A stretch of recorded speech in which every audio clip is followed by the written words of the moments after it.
Yeah, I'm by the name Sky Cliff, and I'm going to present to you an analysis on ATP Tour Tennis Tournament. Uh, with ATP Tour Tennis Tournament, uh, basically this involves a tennis tournament. It's a top tier for men organized by Association of Tennis Professionals. It entails 64 tennis tournaments, and these exist in 31 countries worldwide. Uh, the objective of this presentation basically is to analyze the different players, hence communities participating in these tournaments, and then to derive and conclude on the different characteristics of individuals involved in the tournament, hence verifying the hypothesis. With characteristics, I mean the age, the sex, the date of birth, the height, and then the third objective is to establish the current significance of different characteristics of participants or players in the tournament. With this, I mean how each identified individual characteristics affects each other. How does height affect the winning of a player for a given game? Or how does sex affect? Or does the date of birth or age affect? So with our data set, our data set was derived from cargo.com, and then our data set entails two files. One of the files has information about tennis players, and the other entails information about the matches that were played in that tournament.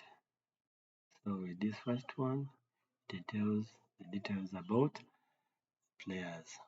So when you go to start, we use software called tulip. Go to tulip, start it, then we shall import our files, CSV file. Look for where our files have been put. With our files, we shall use one of the files as nodes and then the other of the file as edges. With those files, we shall utilize the one of information about tennis players to be the one of nodes, and the nodes to represent the different players that are going to be involved in this tournament. Next, then we shall have the nodes which are in red colors, and these represent different players. So we shall import another file which has the different matches our players will be involved in or were involved in, and these will act as edges for the relationship between.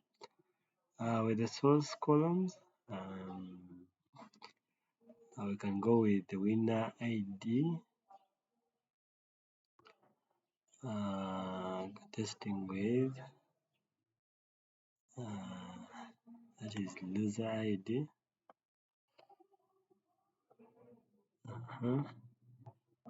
And then with the source properties, of course, that is the player ID. These are the properties for the winner ID column.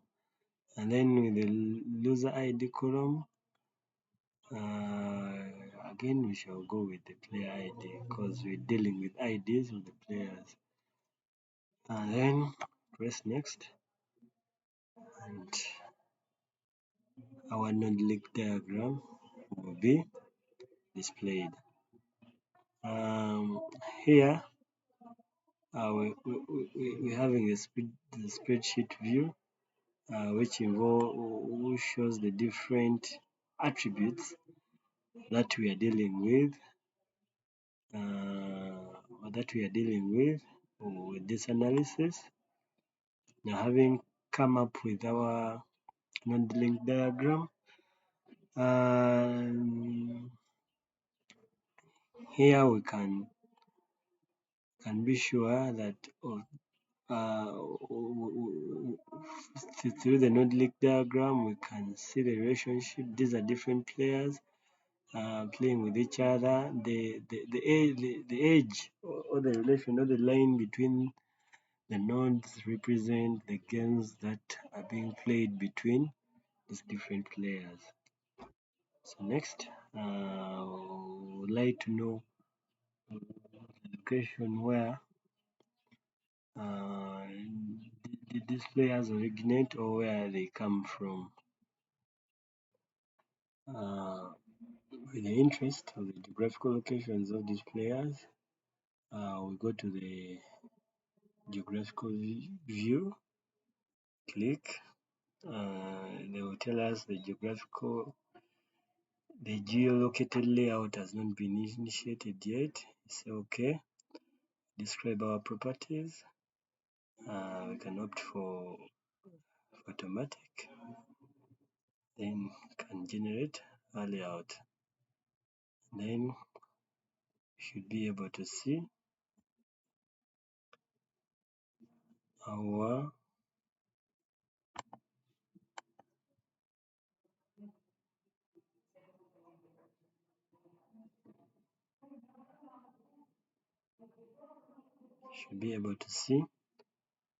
our diagram. Okay. It isn't affected. We can repeat it. We can include this. Generate. Oh, sorry, I didn't change the address property. I have to change this address property to a property that has long tilde has a character of geography. So ours is IOC, and that represented the different countries where these players come from. And then we generate, yeah, it's processing. We generate.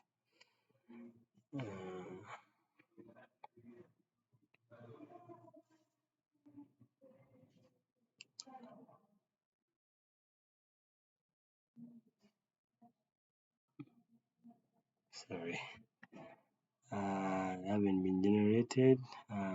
We can try again. We can try again. IOC. Select automatic. Yes. Generate.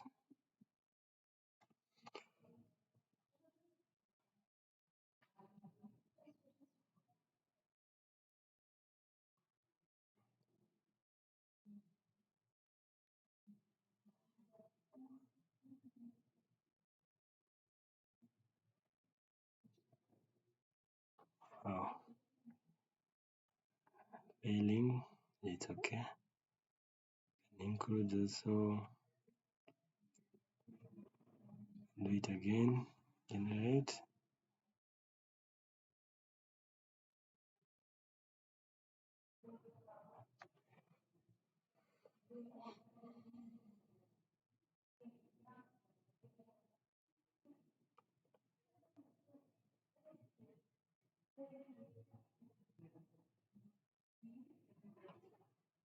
Wow. It's failing. At times it fails. Maybe due to plugins. But nevertheless, we can generate another graph. We can generate some histograms. Select some properties that we want to be presented. We want to know how many players, like with height and the number of players that are involved in this game, and then with maybe date of birth. It can be enough. When I close this, I should be able to see my histograms. I can add another graph. Already have the node link, the histogram. The other appropriate one, we can go for scatter plot to come up with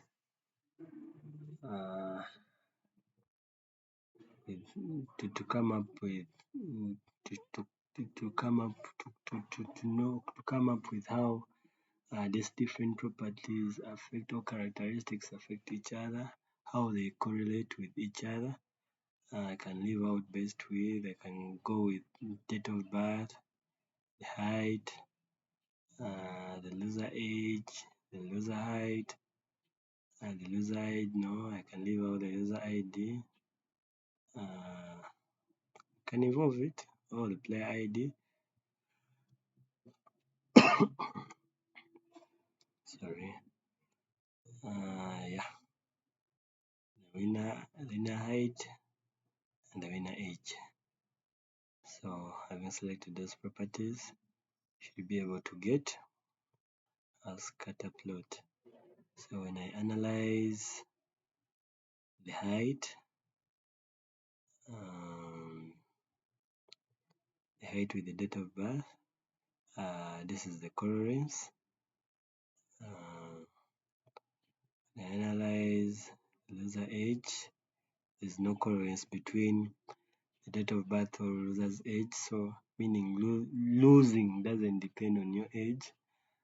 It's just a matter of a game play. Also the height doesn't affect the winning or the lose of the game. Yeah, like that. So we can add on another graph.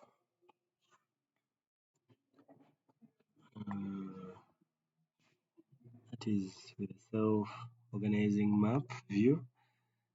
Just to come up or to identify the different modes that we have, training views. It says the self-organizing map view allows to generate self-organizing map from graph data. The model was first described for artificial neural networks.